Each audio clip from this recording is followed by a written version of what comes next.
Assalamualaikum warahmatullahi wabarakatuh. Pada kesempatan kali ini, Bapak akan menyampaikan materi mengenai pemeriksaan kopling. Sebelumnya, anak-anak sudah membaca dan belajar mengenai prinsip dasar dari kopling, baik dari fungsi, cara kerja, maupun jenis-jenis dan konstruksi dari kopling itu sendiri. Sekedar mengingatkan mengenai kopling, kopling merupakan bagian dari sistem pemindah tenaga yang digunakan untuk menghubungkan dan memutuskan antara poros penggerak ke poros yang digerakkan. Dalam hal ini, kopling digunakan untuk menghubungkan dan memutus putaran mesin ke gearbox. Mengenai pemeriksaan kopling, hal pertama yang harus kalian ketahui adalah mengenai pembongkaran kopling.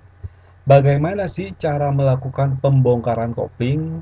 Ini ada gambar merupakan gambar dari komponen kopling. Dalam hal ini, untuk melakukan pembongkaran kopling, yang pertama adalah melepaskan penutup kopling dengan mengendorkan baut-baut yang ada pada penutup kopling. Yang kedua, usahakan hati-hati dalam membuka penutup kopling. Jangan sampai pelat kopling terjatuh dan membentur lantai atau benda lain dengan keras.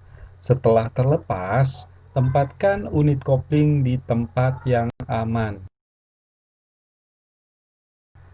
Lalu, bagaimana cara melakukan pemeriksaan keolengan dari flywheel? Flywheel, untuk melakukan pemeriksaan, kita membutuhkan alat ukur yang disebut dengan dial indikator, di mana dial indikator ditempatkan sedemikian rupa dengan mengarahkan bidang sentuh dial indikator pada permukaan flywheel dan atur posisi 0 dial indikator. Lalu putar poros engkol 360 derajat dan baca simpangan dial indikator. Sedangkan untuk keolengan maksimum untuk flywheel standarnya adalah 0,8 mm.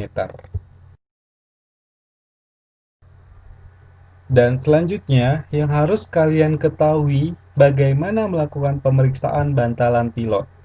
Untuk melakukan pemeriksaan bantalan pilot, yang pertama dengan melakukan memutar bantalan dengan tangan sambil memberikan tekanan aksial. Yang kedua, bila bantalan macet atau terasa berat, maka lakukan penggantian bantalan pilot. Bantalan pilot biasanya dilumasi secara permanen dan tidak memerlukan perlumasan kembali. Lalu kita melakukan pemeriksaan pegas diafragma. Pegas diafragma dapat dilakukan pemeriksaan dengan cara menggunakan alat ukur yang disebut dengan jangka sorong. Ukur kedalaman kausan pegas diafragma. Yang kedua, posisikan pengukur ke dalam jangka sorong pada bagian pegas diafragma yang aus. Kunci jangka sorong dan baca hasil pengukurannya. Komponen bantalan pembebas. Bagaimana ya cara melakukan pemeriksaan? Untuk pemeriksaan bantalan pembebas, hal yang perlu diperhatikan adalah dengan cara memutar bantalan pembebas dengan tangan. Hal ini juga kita sambil memberikan tekanan aksial. Lalu, jika bantalan macet atau terasa berat, gantilah bantalan pembebas tersebut. Lanjut ke pemeriksaan garpu pembebas.